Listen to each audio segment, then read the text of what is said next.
This is a content warning.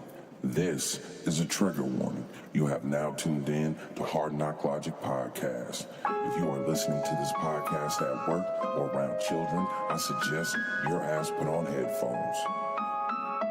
I'm always going to have fear, skepticism. I can't force myself to see contradiction when reality tells me otherwise. The universe is under no obligation to make sense to you. I'm always going to have fear, skepticism. The universe is under no obligation to make sense to you. And nowhere and at no time are we trained how to turn a fact into knowledge, knowledge into wisdom, and wisdom into insight.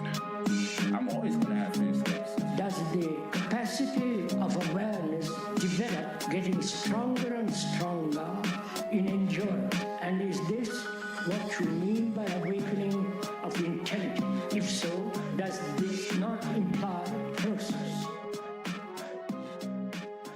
And this is Hard Knock Logic with Bobby Renaissance. Today in the studio we got Young D and his friend Nick.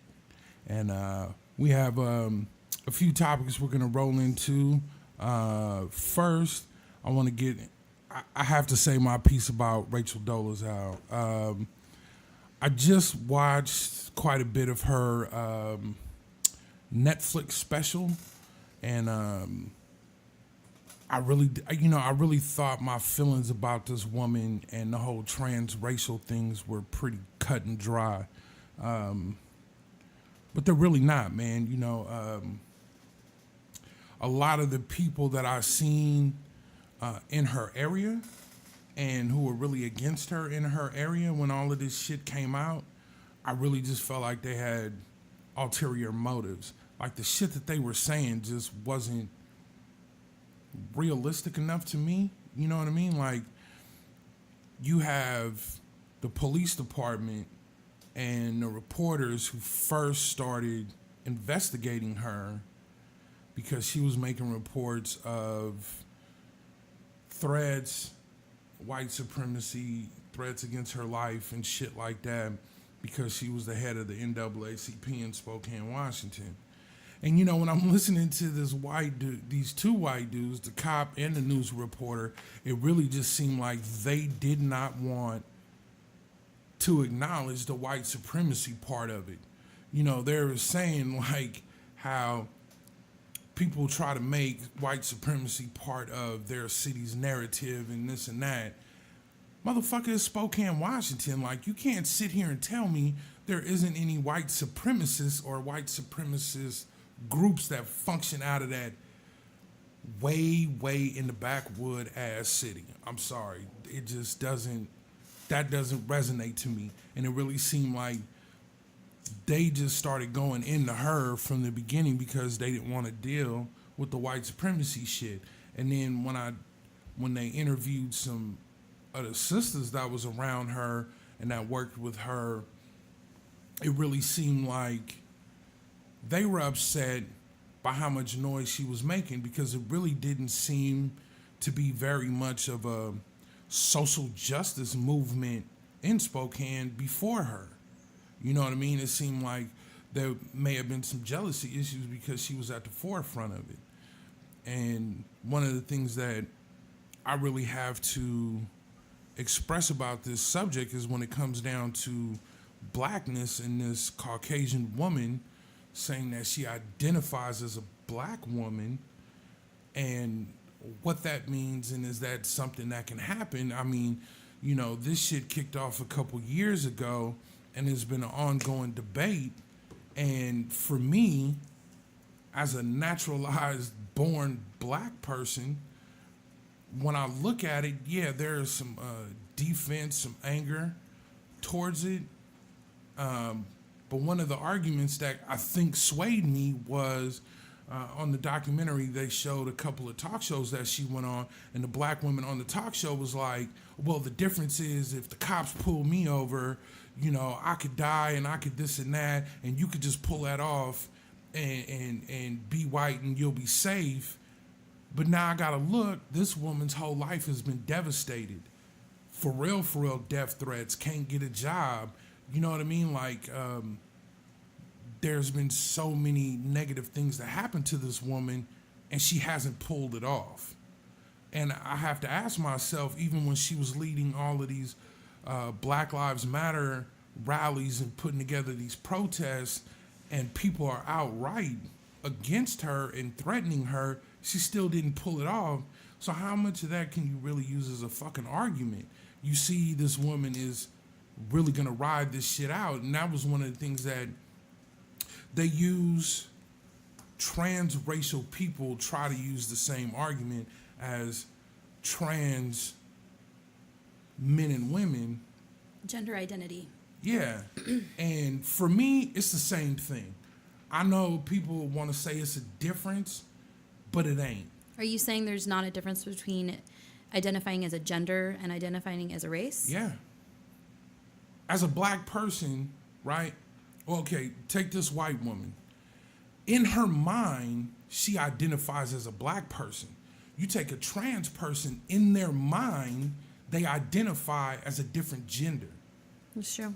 There's nothing like biological on either side that gives them a claim to what they identify as. So there's a huge key factor right there. The word you just said is as. So there's a big difference between identifying with versus as. True.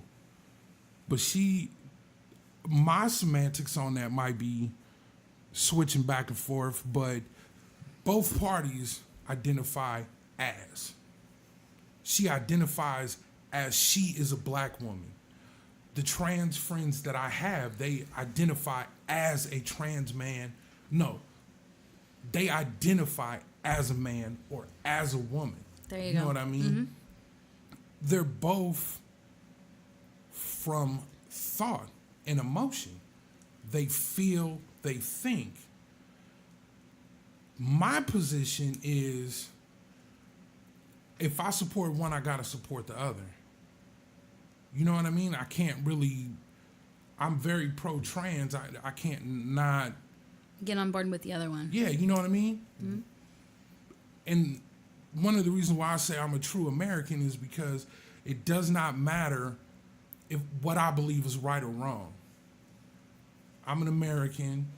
Our laws and our freedoms in this country allow you to do that. So I have to support that, and I have to support your right to live that way and to not be treated unfairly and to not be discriminated against. Now, I don't really have any, God concept to put some moral, what's right or wrong. Moral beliefs behind it, okay. Yeah, you know what I mean? It's more of, if that's what you say you are, that's what the fuck you are. You know what I mean? Whether I believe skin color and ancestry defines something, it defines something for me.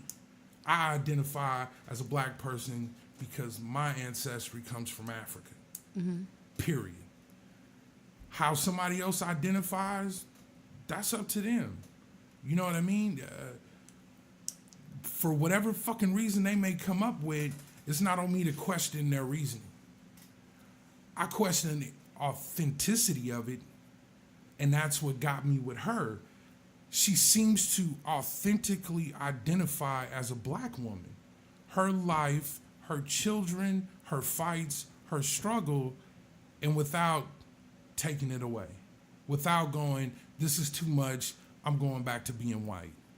I mean, even when I watched some of the interviews and she literally questioned her parents like, well, aren't these your parents? And her response is like, I doubt it.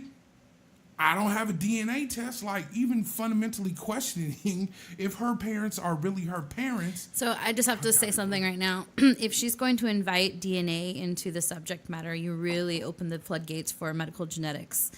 I mean, is she genetically born ethnically black? Well, no, she's admitted she's not descended from Africa. Okay.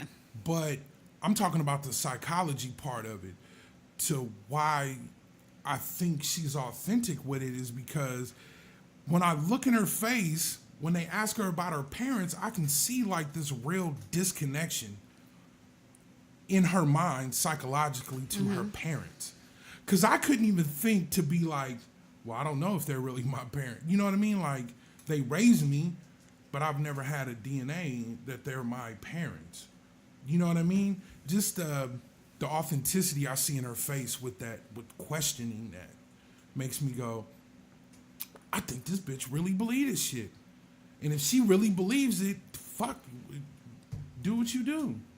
You know what I mean? Like, I can't really Put it down for it. Yeah, you know what I mean? It's just Absolutely not. True patriot when it comes to our rights in this country. We are now living in an era to where pretty much the whole social justice scene is I am what I say I am, and you don't have the right to question that, whether it's sexuality, whether it's gender. And Rachel Dolezal ain't the first transracial person. And I don't know why we act like this some brand new shit with her. And this, I think it's because she's faced with a different challenge. She's faced with both gender identity as well as ethnicity identity. So that's two major concerns, and I think they're major subjects that people are not comfortable with. So it's bigger than it normally would be if you're just going up against one. okay. Niggas, get ready. I'm sorry. I'm gonna have to pull motherfucking dirty draws out. So, in my family, I have a lot of people throughout the generations because half my family comes from a very distinct black culture. Decouleur, Creole, the whole branch of that. And I have so many family members who, out of survival, out of need to progress, have passed as white all their lives. Mm-hmm. I mean, we have movies about this shit, you know, and I understand theirs was for survival, and I understand that theirs was for safety, You got it. but it still is what it is. You passed for white, you lived as white. I got two aunties. You go to their job, nobody knows that they are any part of color, period.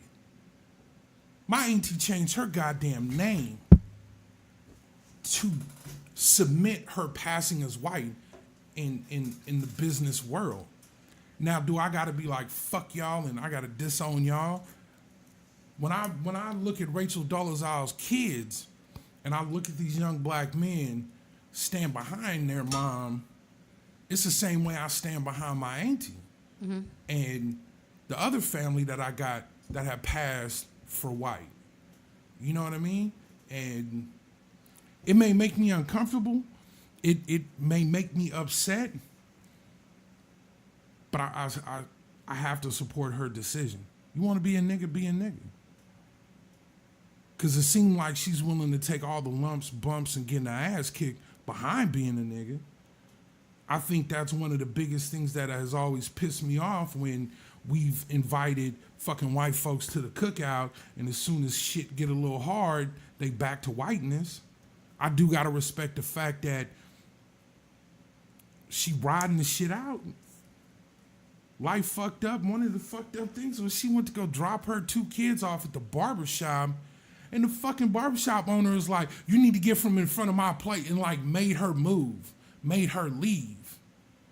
You know what I mean? Like, to watch her go through shit that is psychologically and physically harmful and still be within who she is, I gotta ride with that. It's just like when I was young and I was making friends in the LGBTQ community, you know what I mean? Like, Thank you for saying that correctly, by the way. yeah, the shit that they went through, like, I know when it comes to like gay black men, there is this kind of myth with a lot of niggas in the hood that they do that shit to get over, to be less threatening and all of that shit. But the negative repercussions, they don't get enough benefits to outweigh the negative repercussions. Now, are we talking about down low, or are we talking about something completely different? No, like out gay black men, right? Okay. But a lot of niggas in the hood who are like really homophobic, one of the things that they say that they do that is, oh, they didn't have no dad. You know, they use a lot of... It's an excuse. It's an scapegoat. Yeah, like they got turned that way. They ain't had no daddy. They were feminized by their mama, or they do that shit so they're not threatening, or they're weak in some way. And you know what I mean? Like Tariq Nasheed or Dr. Umar Johnson, you know, when they get to gay bashing and shit, they always pull these things out of their ass why it's happening. And I have to look at, I don't really think those reasons is good enough to go through what the fuck they go through. You know what I mean? So it's like. So are you saying why choose the harder road? Yeah, when like you have they're options choosing, and you're not born that way. No, why what I'm make it saying that much is harder on yourself? I support them because I don't think it's a choice. I think they're born that way. You know what I mean? Okay. A lot of people try to say it's a choice, and when I look at the evidence of what's in front of me, it can't be a choice because this is a harder road that you're taking. That's what I was trying to get you to say. The discrimination, the abuse, the rejection, the being shunned from your family in a lot of cases, that is a way fucking harder road to travel. Mm-hmm. You know what I mean? That's why we have a down low population, because you have some gay men who can't go through that. I don't think they are psychologically prepared for all the negative things that happen to you. So they try to conform to being straight and having a wife and having kids and living regular.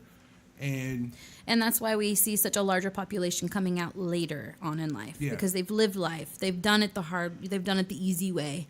And with more and more people coming out these days, they're less embarrassed. They feel like they have legs to stand on, and therefore they're able to come out and live the difficult life. But it's sad that they've had to do it way later on in life. I mean, look at what, I don't know what the name is. Yes. Yes, Jenner. Caitlyn Jenner. Mm-hmm. Caitlyn Jenner. You know, living a lie for how many years until you felt strong enough or able enough to face the difficulties that come with that, the hardships. Yeah, I mean, I support people when I see your shit is authentic. You know what I mean? And like I said, Rachel Dolezal isn't the first person to feel transracial. You know, the other social justice person, Sean King, went through that. And when the tabloids and all the other social justice people start ripping him apart, this man had to admit, well, yeah, my mom is white and my dad on my birth certificate is white, but that's not my biological father. Like, my mom had an affair on my dad, and this, you know what I mean? Like, so you made this man pull up all of this fucked up shit in his life. But talking about like substantial things such as paperwork, you have to also consider something larger than this. Like, for example, medical. When a child is born, no matter what their genitalia says, parents have to make a decision at birth. What are they going to be on paper? This is common with children that have two genitalia. And so hermaphrodites. Technically, they are hermaphrodite. And so you can make a decision, and there is like a length. For example, if it's within a certain guideline or spectrum, then they're technically male within that guideline, or vice versa. Well, it's whichever one is functional. So if you allow... Parents can make that determination. I don't think that's right. It isn't right. I believe I'm with you 100% on that, but I'm just saying that I think that there's a larger issue because there's a lot of conformity that happens on paper, where you're forced to make those determinations, like who's the birth father, or who would you like to be the father, or what gender would you like your child to be at birth. So you're kind of forced when you don't have a voice at birth. In those scenarios, I'm giving you a really extreme example, but I mean, I'm just as a parent, trying to put that out there that there are restrictions as well. True. As a parent, right? If my boys were born as a penis, they're boys.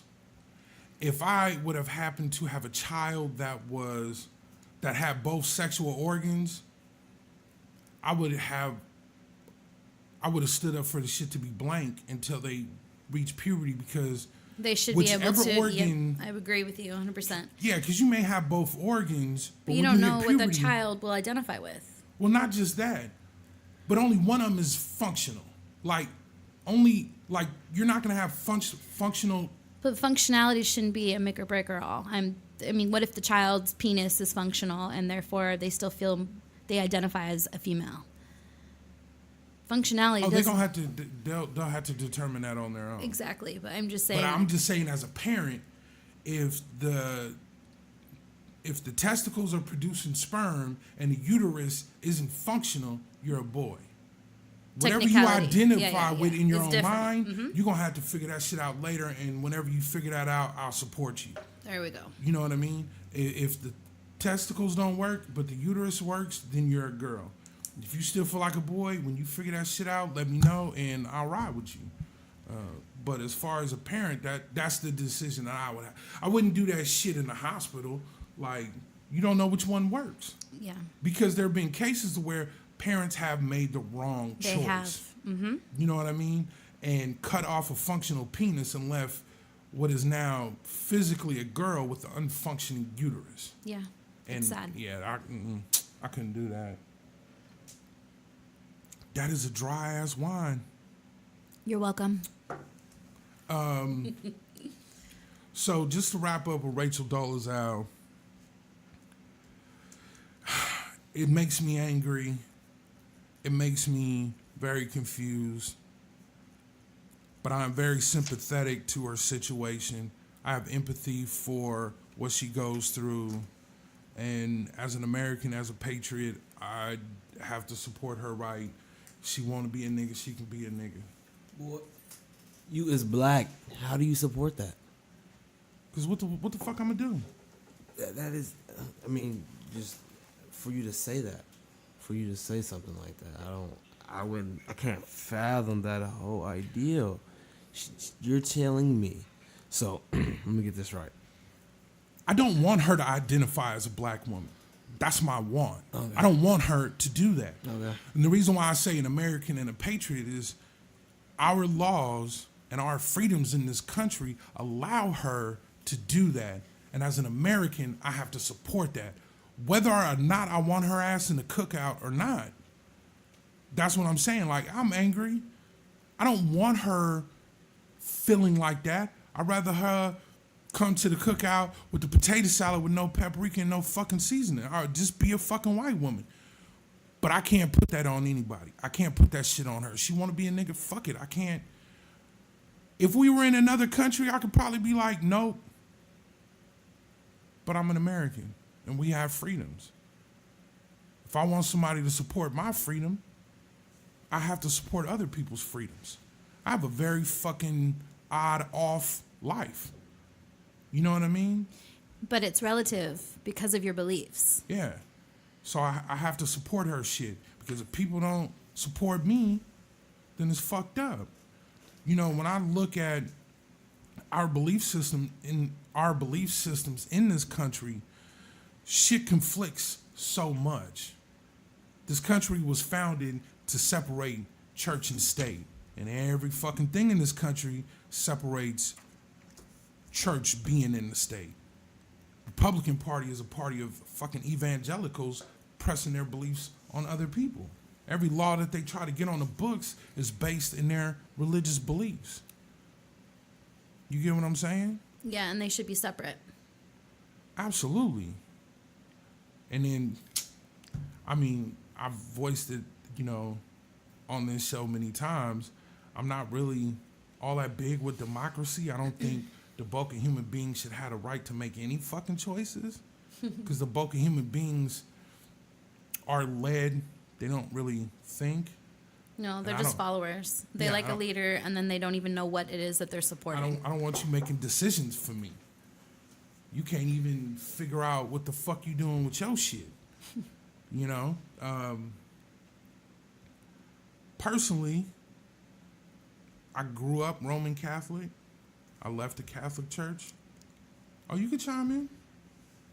You grew up I Catholic? also grew up Catholic. Yeah. I'm sorry? Roman Catholic. Oh, and so I don't believe sorry. half of the things that it was instilled in me. I didn't finish. I followed through with catechism, but I was never affirmed. So Yeah, I went through affirmation, all that shit, private Catholic school. No, but you know what the thing is that there's fallacies in any religion. So I believe in a higher being. I call him God. I believe in loving others, and I believe in being kind and advocating for others. When I left the Catholic Church, I went into the mosque, right? Okay. And I began to study Orthodox Islam. Islam allowed me to become what I became later, because Islam allowed you to study and look at other religions and look at other faiths and question. Whereas Christian-based beliefs don't allow you to question shit. Faith of a mustard seed, don't question God, none of that shit. Like what I respect what you've done on your own time is to educate yourself. I'm blessed to have had two amazing parents who allowed me that opportunity while I was a youth. I questioned everything. I got in trouble in catechism. Why this? But why this? I don't understand why. I was always in trouble because you're not supposed to ask questions. We weren't encouraged to ask questions within our Catholic religion. However, my parents allowed me to go to Mormon youth classes. They allowed me to go to, I went to Jewish, why can't I think of the name of it? Temple. Yeah. I should know this. I used to go to class every Thursday with my girlfriend just so that she could get remember her the name bat either. mitzvah. So yeah, I mean, I looked at the Mormon religion. I looked at Christianity, Judaism. I think it's amazing that I had the opportunity to do that, but it's because of my parents allowed me to be my own person. And even though I was raised Catholic, they still wanted me to figure out what was right for me, and they don't want to force something on me. And if it's not right for me, although they would prefer me to be Catholic and go to church every Sunday and be a better Catholic, but they appreciate that I'm a good person and that I do believe in God and I do pray. And although I don't have the same beliefs as everybody else, and I don't. There's no monitoring on. Like, you're not going to hear nothing in the earphones that kept giving some feedback. So, I mean, for me, I can't ride with a rapist. I can't ride with somebody who's pro-incest. I can't ride with a murderer. I can't ride with that. are we talking about prison? Because I feel like, when you in the Bible, you have two main characters. You have God and you have the devil. One is a creation of the other. The devil, Lucifer, morning star, is a creation of God. He was the most beautifulest, exalted angel in heaven. Out of these two characters, one is good and one is evil. The evil one has never killed anybody, has never harmed a human being, has never actually really told a lie. The only sin was jealousy. Why do you love them more than us? Why do you love humans more than angels? And that sparked beef. God, on the other hand, has massacred millions on a whim, on being jealous, being angry. That's an interesting perspective.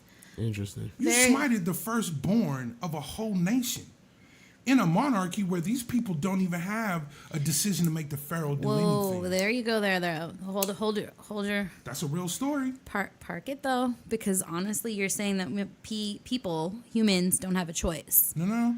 What I'm saying is Moses went into Egypt to free his people, and he went to the pharaoh who was his adopted brother he grew up with, I know and the was story. like, "Let my people go." Can you sing it for us? And the pharaoh said no.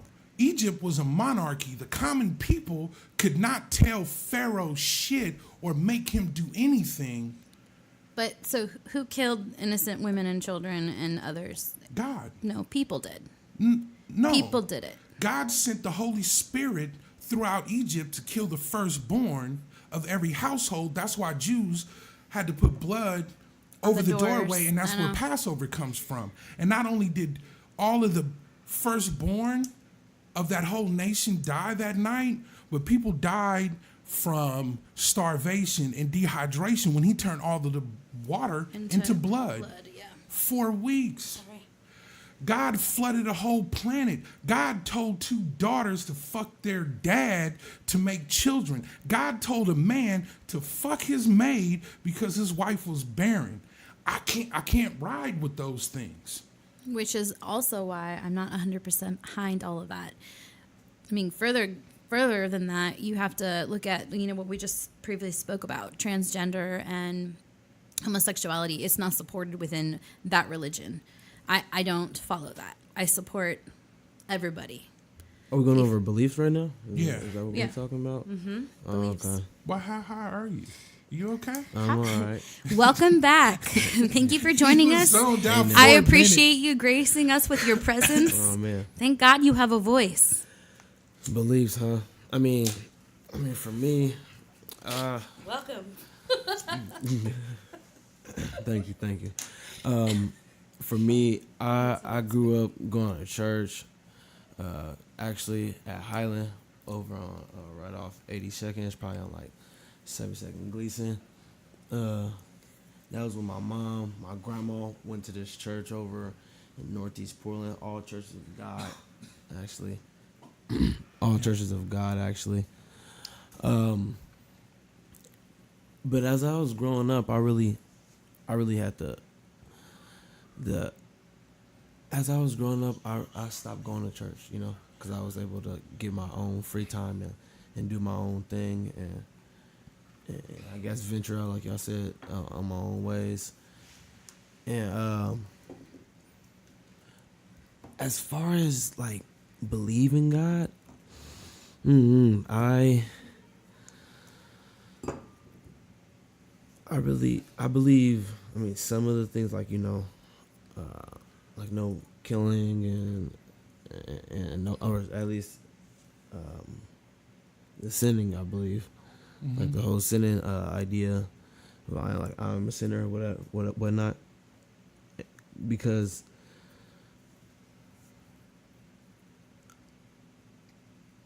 I feel like that's just what I don't know. That's just like some of the stuff that's been instilled in me. Yeah, I mean, But there's other things, that I've been able to experience on my own. for me, I'm not like hardcore. I have an issue with there is nothing written that tracks back authentically.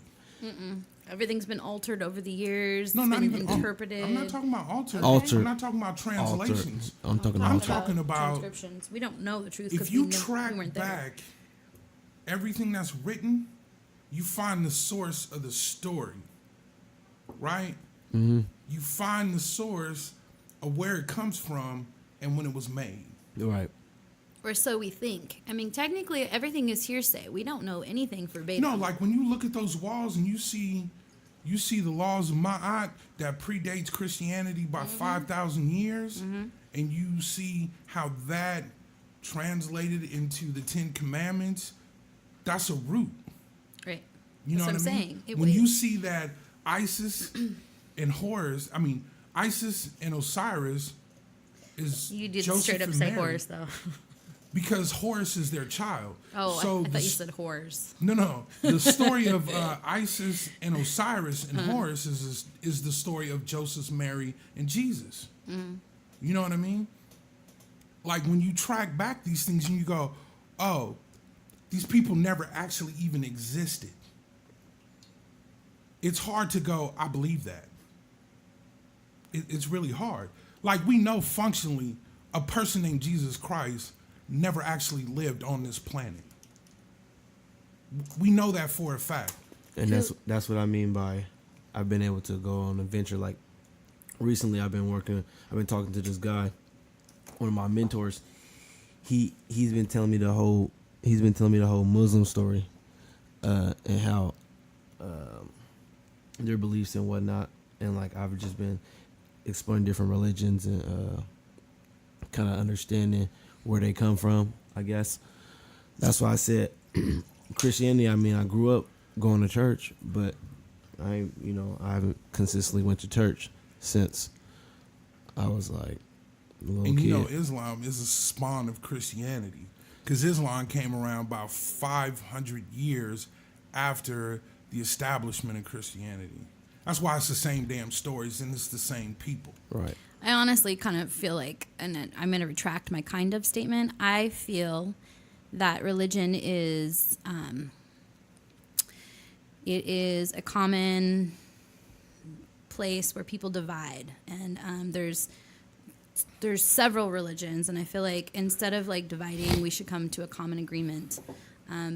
Like I said, I feel like it divides people. I believe it's good for people. It is good for people. I think having a belief in something allows people to feel good about the afterlife, and it gives people a sense of security that there's more beyond this current life. But I also feel that religion is a gray area, and I feel that it's a safety net for some of us, but a lot of people treat it as guidelines. Yeah. And I'm okay with that because, like I said, I'm far from a good Catholic. I identify with it, but I don't say You still I go to am. confession? I do not. I've never been. I don't know where to start. You start from the last sin and work your way back. So I don't know if I can do that. I also think that's I like can give you confession and contrition. I'm good. a got foolish wafers. idea. And wine. We'd be here all night, I'm saying, all week. I think that's a foolish idea to say that after you die, you. This nigga is high as shit. Yeah, he Yeah, is. I am. A foolish I am. decision to say what? Nobody decided. I told you that shit was strong as fuck. Foolish idea. Foolish idea. Excuse me. Dígame. Excuse me. I mean, tell Disculpe. us, not To me. believe that there's no afterlife, To believe that there is. that there is. Yeah. I mean, I'm a Buddhist. Some Buddhist philosophies believe in reincarnation. And then there are Buddhist philosophies that believe that when you die, that's it. It's done. You have lived your life and you've completed. I believe in afterlife. I've recently lost a friend this past Thursday. And I feel that, one day we will meet again. I honestly think that no matter what religion or where you are, as long as you're a good person, there's a place for you. I do believe in that.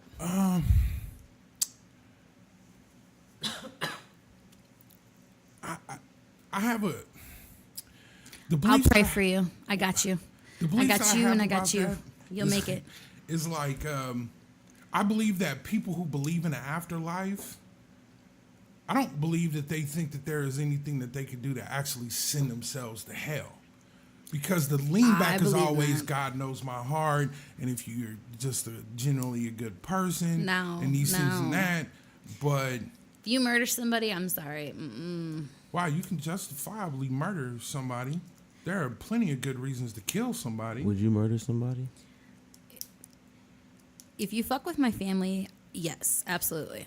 In a heartbeat. Would you, young man? I would. You touch my family, you're not going to be... Why would you? Because you seem like such a soft, sensitive guy. Because I he's am. sensitive, that he would do that. Yeah. It's a lot tougher than. It's not like TV. It's not. The second you do it, you throw up. Yeah. I don't know about that one, no, but- yeah, I don't know about that Well, one. it but depends so- on... It's situational. You don't and ever shake it's it off. individual. Yeah, No. you don't. I bet that's traumatizing for sure. No, I mean, I've heard about a murder, and I didn't like it. And it haunted me for years. I mean, The murderer told me what he did. that's like saying somebody, It was awful. running into your house while you sleeping. Yeah, you got your license and everything, and you killed a person. That's still gonna stick with you for forever. Yeah, That forever. yeah, that's gonna be like, damn, it's gonna be It in the never back goes of- away. Never. But I mean, my thought is, people say that there is no justifiable reason for murder And I just totally disagree with that because You know, my daddy taught me, like, if someone breaks and enters, you shoot to kill. Yeah. You don't shoot to Yeah. injure. Yeah, exactly. You know, but it, like I said, it's situational. I'm just saying, like, a mass murderer, your ass belongs. Yeah. There is a special place in hell for people like that. but That's what I'm saying, and It I believe depends. that to the fullest. what's the number to cross the line in being a mass murderer? A motherfucker that plans shit and they get gratification out of killing people. So you saying there should never be a good feeling if you kill somebody? It ain't sex, motherfucker. Okay. It might be theirs. I mean, what was it? Hulk Hogan? What's his name? Who did the? Who said they felt? Like the beast in homeboy was talking That about was the Arnold governor. Schwarzenegger. That's Arnold Who was it? Schwarzenegger, the Arnold Schwarzenegger. previous Okay, so- governor of There we go. California. Hold on, let's track this down a little God, bit. no, So no. is there a number? You might want to like give the statement. What did he say? You can't leave listeners like hanging. Like you got to say what he said. He said I don't know. Thomas. that he busted a nut. He said he busted a nut. Like that was his erection, or that was his feeling when He he said pumped a iron. when he pumped iron and he worked out so hard, it felt so good, like good. busting a nut, Yeah. like busting a nut. busted a nut. Look that up on YouTube. It's hilarious. Yeah, I mean that's a gross ass metaphor, but if that's what you want to roll with, that's what you want to roll with. But I to have each to their know own. this. But like working out is way different than killing. Yeah. But I have to know this. Yes. Let's track this down. So you're saying if somebody has a gleeful, joyful, happy feeling from killing somebody, that makes them is there a number? Is there like a certain There is no you can number. cross? There's a big difference between protecting yourself, protecting somebody that you love. If somebody's trying to kill somebody that you love and you're protecting yourself and them, that's to me that's justifiable. However, if somebody is planning out like, oh man, these people in high school hated me. I'm going to kill the mean girls and the teacher that didn't pass me. That's some fucked up shit. You got a problem. You got a problem, and there's a special place in hell for you. Your name's already on that list. What about okay, so with all of these mass shootings happening at schools and people having such a visceral reaction to the people who are doing the killings, is there no repercussions for the people who fucked them over and fucked them off? The saddest thing to me is that there's always a reason for something. So, most of the people who, for example, sexual predators, they were once a victim, but there are so many outlets, and that's not factual. It's not, it's percentages, it's mathematical. It's not definitive. So, it's not like saying everybody with white brain matter on a CT scan is going to be a rapist or a murderer. However, there are correlations that tie that together. So, generally speaking, people who have had a hard upbringing, people who have been abused are repeat offenders. But that doesn't mean that, everyone's going to do it. I honestly feel, and this is going to be a fucked up statement, but just because it happened to you doesn't mean that you need to go out and do it to somebody else. Not everybody is affected. Some people are stronger than that. Some people can overcome it. Some people get help. There are so many reasons not to do that. So I feel like it's a scapegoat. It's also part of your woe is me. But it happened to me. So, if you're That's on protecting point. yourself or others, Yes. Yes. what about, I don't know, man. Like Suicide. I'm pro-suicide for adults. So assisted suicide is okay. I believe assisted suicide is okay. I've been around a lot because I worked hospice when I was young for a while. It's hard. And I was a counselor and therapist for 16 years, so I've worked with a lot of hard-to-serve populations, people who were terminally ill or going that way. But I also believe even if you're medically sound, if you're ready to check out, that's your choice. I think Yeah, it's it's a selfish of choice. us to be like, that's wrong, you shouldn't do that, life always gets better. That's their choice. So what I'm confused about is why it's a law. It's against the law. For suicide? Well, I'm sorry, but yeah. So if you did it, you accomplished your goal. So who are they going to prosecute? That you get prosecuted if you attempt and don't succeed. Well, I'm just saying. It's, You know what I mean? It's ridiculous. It is ridiculous. It is ridiculous. And why the fuck do we get taxed when we die? I'm sorry. The processing. Is fucked.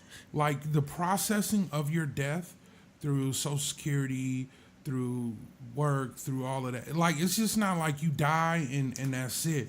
Like a lot of I get it, but work it's hours fucked. have Our to go system in. is fucked up. You know what I mean? I mean, like most of us work for a living. Most of us work to live. Unfortunately, we don't live to work. Or no, I like the vice versa. I would like to. Anyways, but I feel like unfortunately the system has failed us because you get taxed for Social Security, you get taxed for Medicare, you get taxed for everything. So shouldn't there be a tax death that we shouldn't be responsible for at death? Oh no, man! When you die, man, Yeah, your family has you to pay still for owe. everything. You still owe. That's You know, wild. your family has to pay. I mean, it's like $20,000 just to But die. It's like a wedding. It is a mechanism. I mean, that I get it's a keeps the life economic levels. Mm-hmm. A lot of people don't appreciate the economic levels because they look at poverty and how fucked up it is. But the fact is, there are a lot of things that wouldn't function in our society if we didn't have the lower class, middle lower class, upper lower class, lower middle class, middle class, and so on and so forth. Without those things, like a lot of this country and how we function and how we operate and our quality of life and the things we aspire to wouldn't even exist. A lot of people don't like it because the fear at some point you could end up poor, or the fear of you could always stay poor. So there are certain things in life people just don't like to accept. What happens to you at death is a part of that process. If you are poor, generally you're not prepared to bury somebody. You're not prepared to take on the debt that this person still has when they die. Whereas upper middle class and affluent families, a death isn't even a blip financially. If you look at my family, plots are paid for, coffins are paid for, land is done. You know what I mean? Like when we pass, all the insurance policies that we have between me, my dad, my boys, don't ever go to having to bury us because that's already done. That's already paid for. You know what I mean? Things my father invested in goes directly to me. All my investments go directly to my kids. You know what I mean? There are certain things in life that you have to prepare for, and it's just when you're poor, a lot of times those things are at the bottom of the list. And I mean, I hate to say it, when the time comes and your ass pass, if you're not prepared and the family ain't prepared, that is your fucking fault. Yeah, it is, because then it's your family's responsibility. Because And it's hard. It's a hardship. Everybody gonna die. That's not a question like, oh, well, maybe they're just not gonna die. No, at some point, everybody's gonna die. I don't know how many times we have to go through aunties or uncles or grandmamas or granddaddies passing before people go, man, I think we should start preparing for this. What's up? I'm just saying friends. I've lost like 15 friends already. So friends too. Yeah, Especially friends with that family. I stopped going to funerals so long ago. I mean, because where I'm from, like, all the niggas I went to high school with, all the friends that I had, I mean, very few of us made it to like 18, 19. You know I'm what I mean? sorry. Like, I've had That's to sad. remake friends so many times, in the Bay Area, Richmond, Oakland, Frisco. Like, it's not rare to hit an age and look around and go, damn, nobody that I knew 10 years ago is alive. As far as friends and shit. Even when I look at my siblings, you know what I'm saying? I've lost 3 sisters and 2 brothers. I buried my mom. I buried a daughter. I buried both my grandfathers and my grandmother. You know what I mean? Like, at a certain point, you kind of get Used to it. not really used to it, but decent. I know for me, when You're numb. You're numb to it. when I didn't really get numb to it until I lost my daughter. That level of pain overshadows other people passing. You know what I mean? Like, Absolutely. it may not seem like it, but it can happen. Like, you can lose somebody that is so a part of you, and that your emotions are so deep into other people's deaths don't really register. Because I know, like, when my mom died, I went through a lot of psychological shit because I didn't feel as much as I felt when my daughter passed. You know what I mean? And that alone really fucked with me. Really fucked with me. And too, like, I believe for you to really understand death, losing people is only an aspect of life. You know what I mean? Like, when I look at how I look at life, when I look at the fact that I was born, I've died a couple times, I've made life, I've taken life. My concept of life is, I think, a lot more broader and intense. You know what I mean? There are some people that ain't even lost nobody yet. Not only have they not lost nobody, they haven't made a life. That's why everybody needs a pet. You need to know what it feels like to lose somebody. I swear. Man. No, you do. Pet If is, anyone Yeah, it's the first. that's it's a the cultural first, thing. It's the first time you actually feel loss on a much smaller scale. Because or maybe not for some people, because some people consider their animals their family. Yeah, that's what I'm saying. But Culturally, like in America, I feel like it's a good introduction, especially for young children, to comprehend loss. They're no longer here. They're no longer with us. yeah. It's a hard concept to grasp, especially as a child. Like, and if you don't have that religious background, you don't have installed beliefs. You know, it's really hard to wrap your head around at any age, but especially at an adolescent or younger. There's no foundation. You can't really get behind the idea. Yeah. I will adopt a German Shepherd. Really? You will adopt what? A German Shepherd. I thought you said a German child. I was like, Anyone. excuse me. Anyone. I don't really fuck with dogs. Why not? I don't fuck with cats. I don't. They're nasty. Actually, listen. I actually have a story. No, I hate cats. I used to hate To me, cats. it's like a Why do you fucking hate rodent. cats? I used It's to- like a goddamn rodent. I used to hate cats until my goddad, he got a cat, a Bengal. His name was Zach. The Bengal, I can get behind that. He was it was amazing. And then I started liking cats, you know? This is the thing about dogs and cats. Dogs have a sense of being owned. Like, they internally know that they belong to you. Cats don't have a sense of being owned. Like, you can't break a cat like you can break a dog. You know what I mean? Like, Right. No. in the psychology of They're a dog, ornery. they realize they that are ornery individuals. They're not there to make you happy. They're there for you to make because you're them the happy. pet to the cat. Exactly. You know what I mean? I don't like cats. They shit everywhere. They piss everywhere. They're Hold not on, what clean. cats you know? Every cat I've ever known will go in a box. Yep. And shit in a piss Until in a litter box. they're upset at you.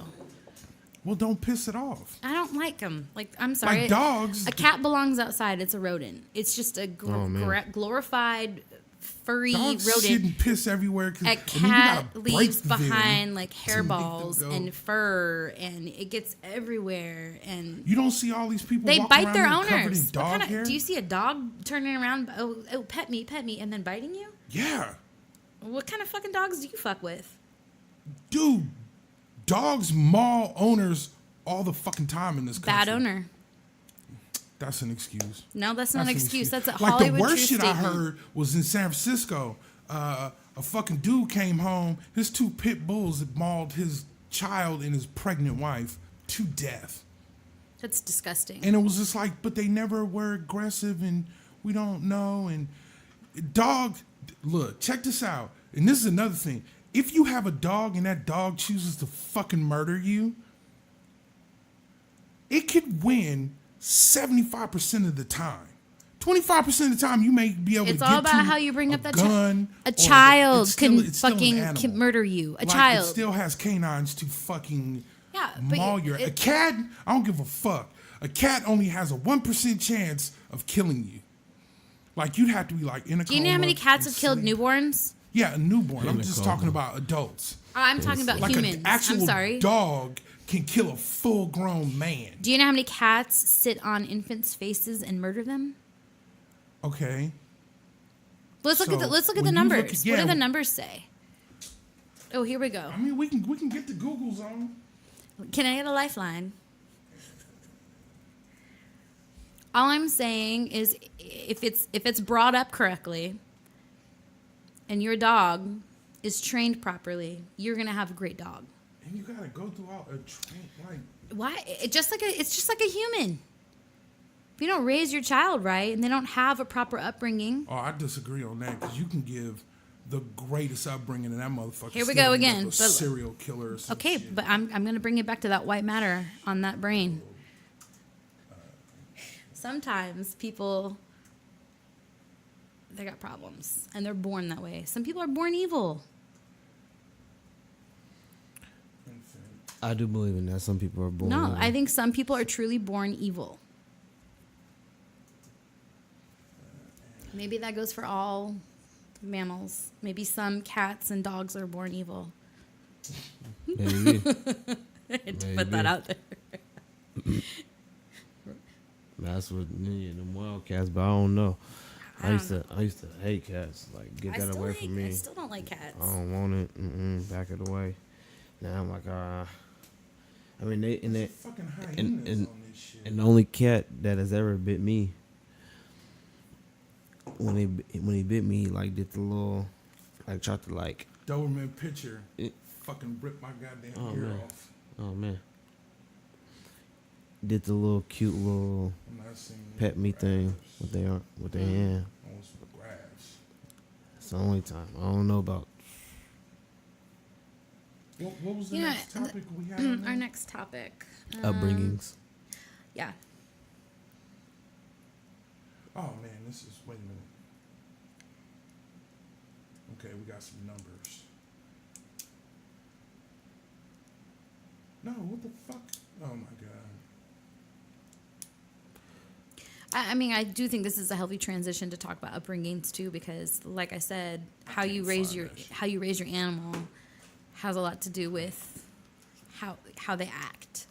Unless there's like a pre-marker, pre-exposed, predetermined fallacy, like an evil child that becomes a murderer. I don't know, but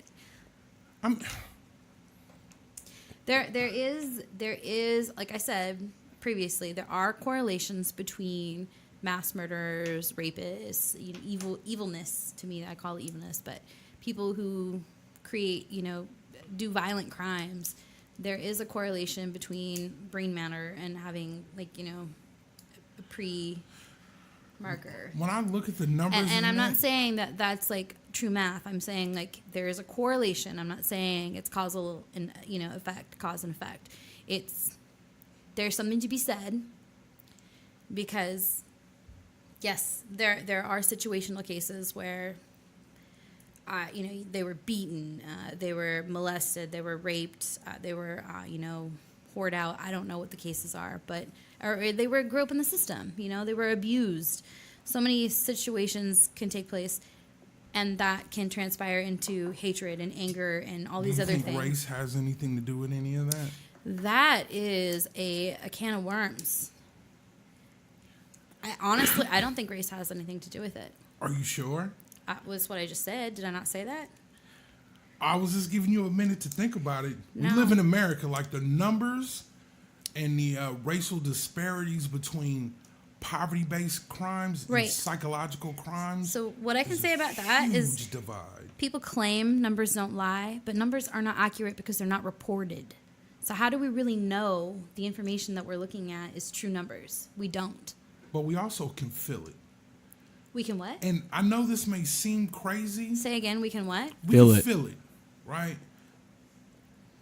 And this is going to sound crazy, but just from all the things I've seen in my life, from living in the ghetto to living in upper middle class neighborhoods and all my experiences, I have never really been afraid in any hood.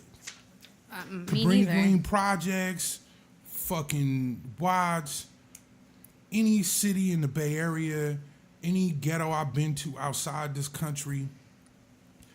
But I have had extreme levels of fear in the suburbs. I love you.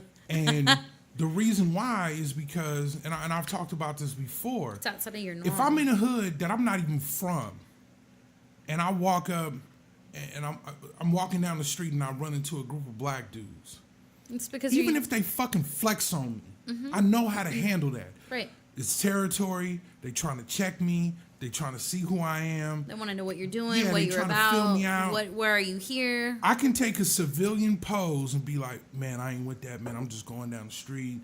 I'm going to see this girl, or, you know, I just moved into the I can take a civilian stance and I can maneuver out of that.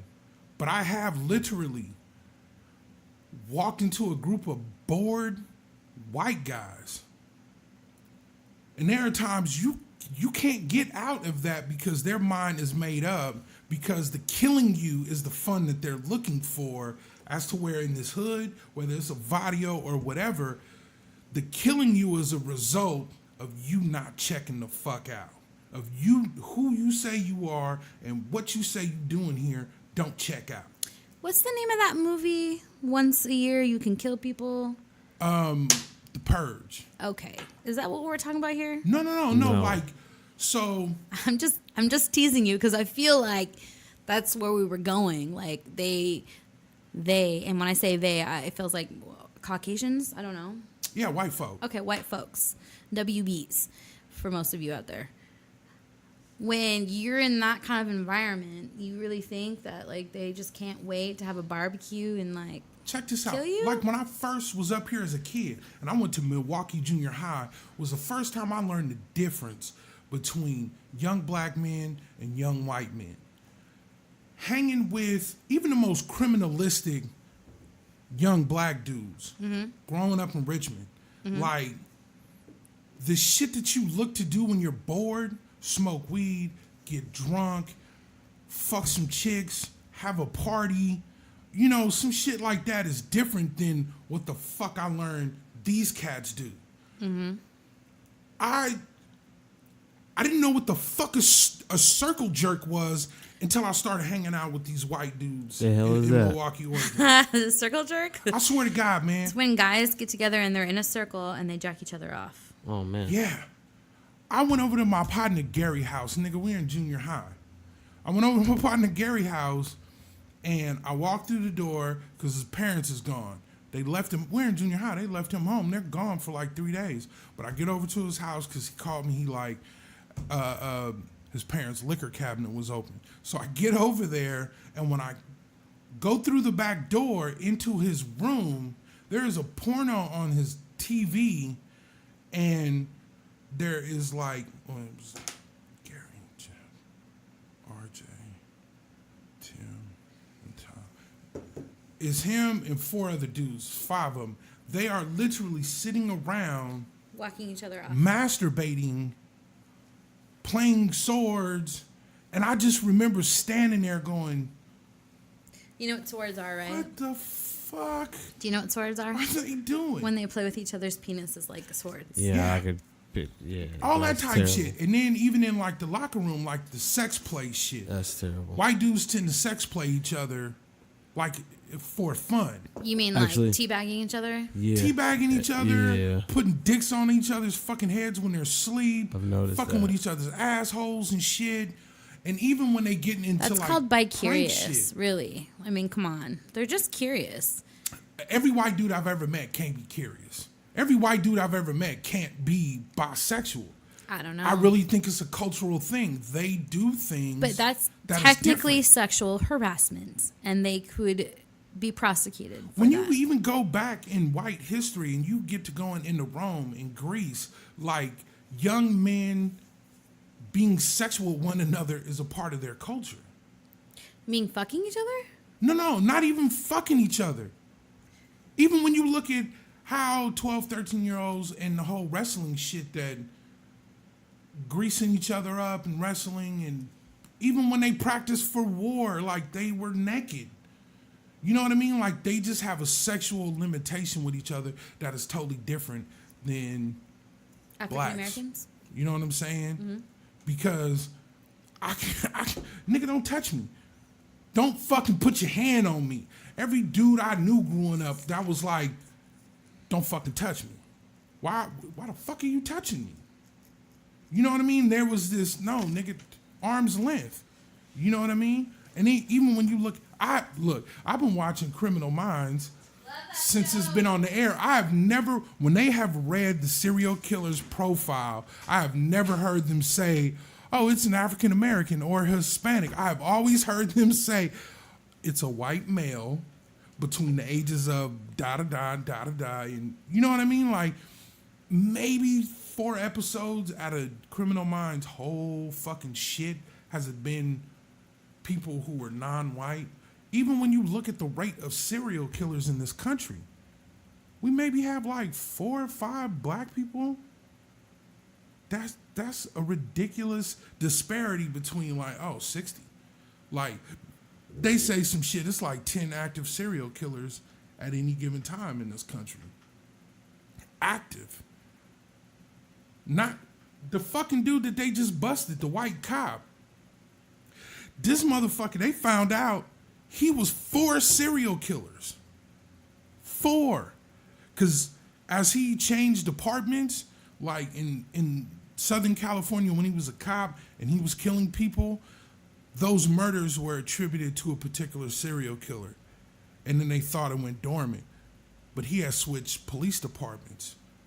Murders were happening there. They called it another, you know what I mean? Like they came up with another name for that serial killer. And come to find out, these 4 individual serial killers that people have been looking for was this one fucking white cop. Oh, man. You know what I mean? Like, poverty-based crimes are very different. Poverty-based crimes can, like selling drugs and gangbanging and all that type shit. Shit that happens in the hood. You can fix that shit with education programs, employment.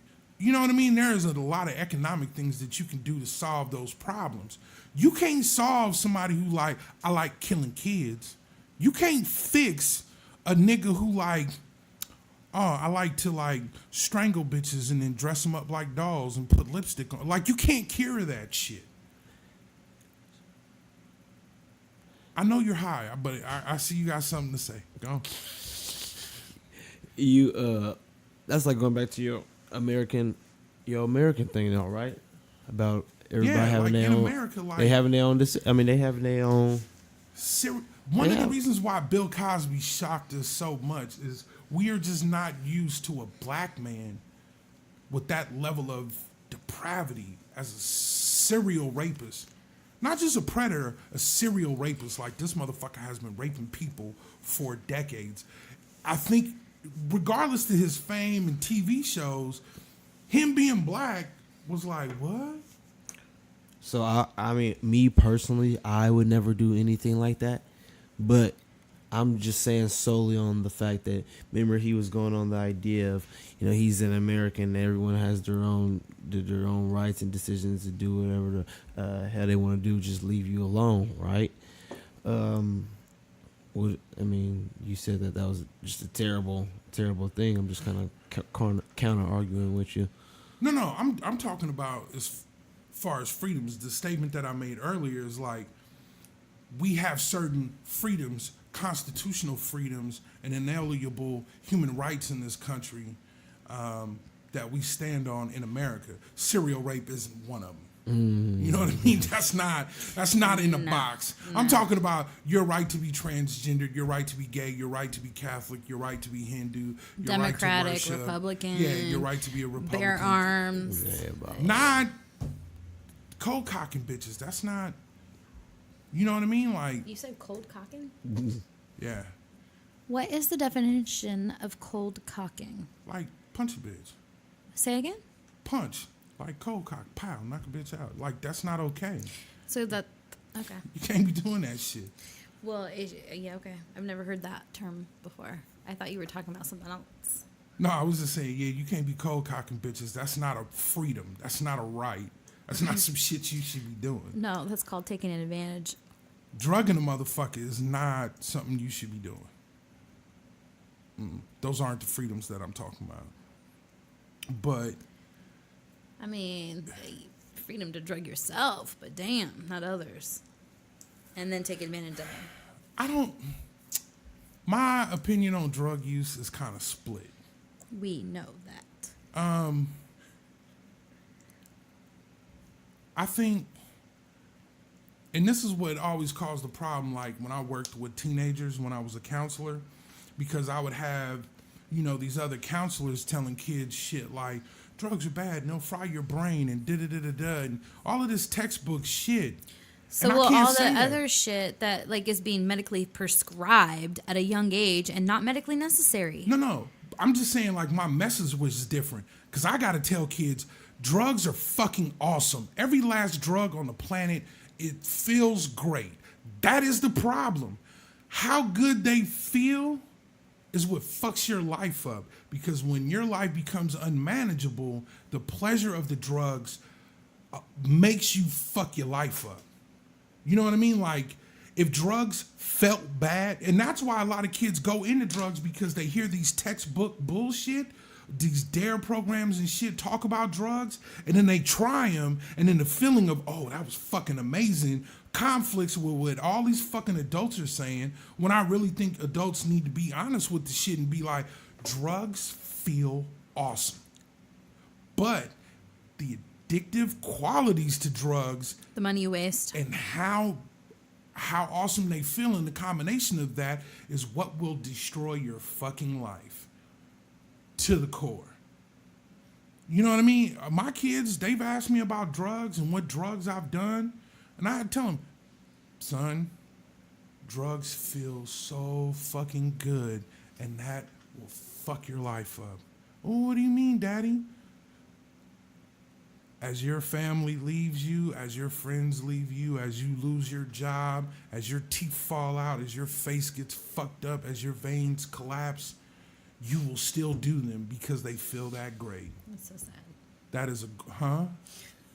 Oh, I've done that. That's a good one. Yeah, but that's like the reverse. That's reverse Amazon. Yeah, that's what I was saying. The dude is doing the most. See, that's a good position when they can give you the pinky or the boop. Yeah, because they can just right there. First knuckle, my nigga. You need some fun in your life. Y'all can't see this nigga, but he is looking at me like, oh, no. But even like when you was asking for us to talk about drugs, like, for me, being a former heroin addict, opiates were always on the table for me. But I really loved hallucinogens, peyote, ayahuasca, shrooms. Don't like acid, LSD and shit. I don't like that. But natural hallucinogens, oh yeah. Oh, wait a minute. No, mescaline. That was a chemical, and that was fucking awesome too. Special K was really good too. But Special K is only really good when You you're like that fucking- cereal? Huh? You like that cereal? You on that Special K?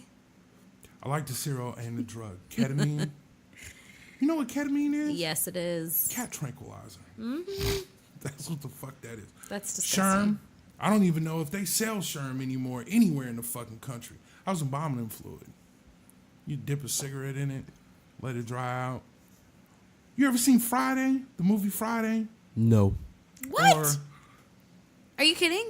Nope. that's right. Can we you're go like back to upbringings? 21 or some shit, right? How are you You're 21 gonna age and not yourself. seeing that? You're gonna age yourself. Okay. You got to realize how long ago that movie came out. But there's been like 2 others. No idea. I don't really watch movies like that, to be honest. A lot of people his age ain't seen Boys in the Hood, ain't seen Men's I've seen Society. the classic. I've seen classic black movies, but that's about it.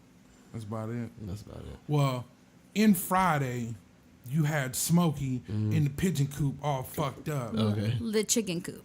He was. Sherm. Oh man. He or was Angel on Dust. one. Now, I never advise anybody to No. try Angel Dust. Angel Dust usually leads to a homicide. You kill somebody. Yeah. Oh man. See, you too high and you got this wet shit around my computers. We're going to have to do something about that. So, I mean, I feel like as far as the drugs that can kill you, those got You do realize that every drug can kill you, including alcohol. Alcohol is like the number one killer because people get cirrhosis of the liver and they don't know how much damage it's truly doing. And so like that's like a huge killer. So people don't know. Yeah. I know. I believe that. I believe alcohol can kill you. Yes, big drug. How Okay. does weed kill you? Yeah, that's what I was gonna ask. How does weed kill you? It doesn't. Actually, it's medically prescribed by multiple physicians for multiple different diagnoses. For pain, migraines. It's endless. Mostly multiple different types of pain, but like PCOS, like I said, migraines, cancer.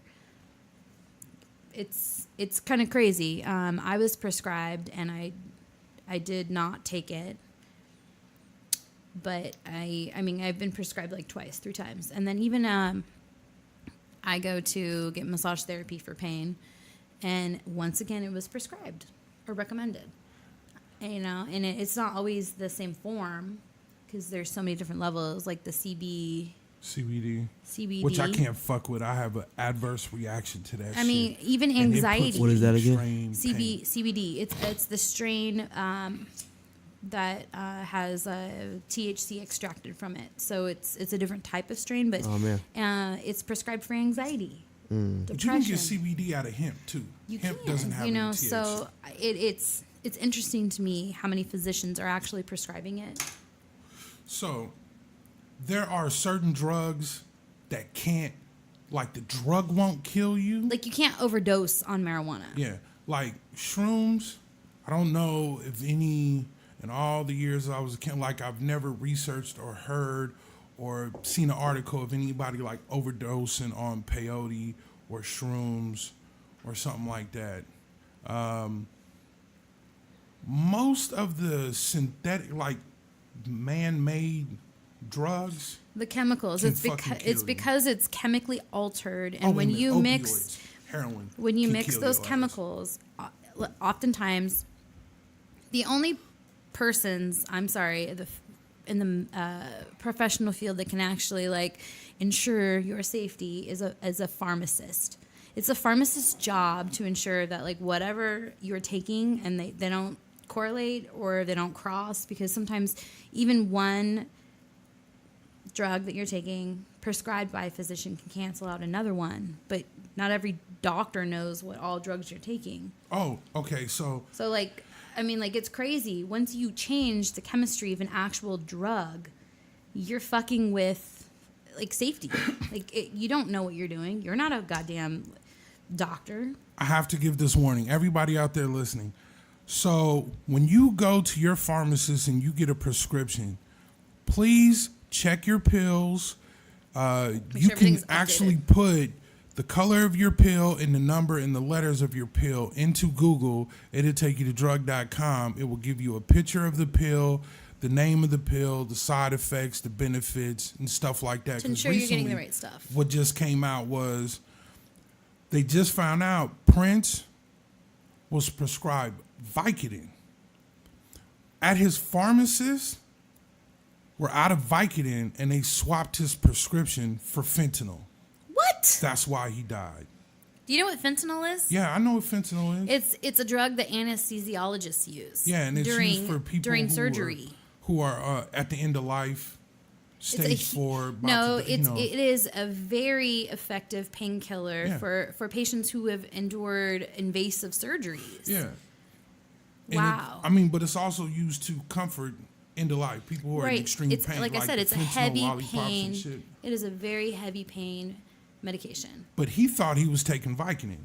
Jesus. He was taking fentanyl.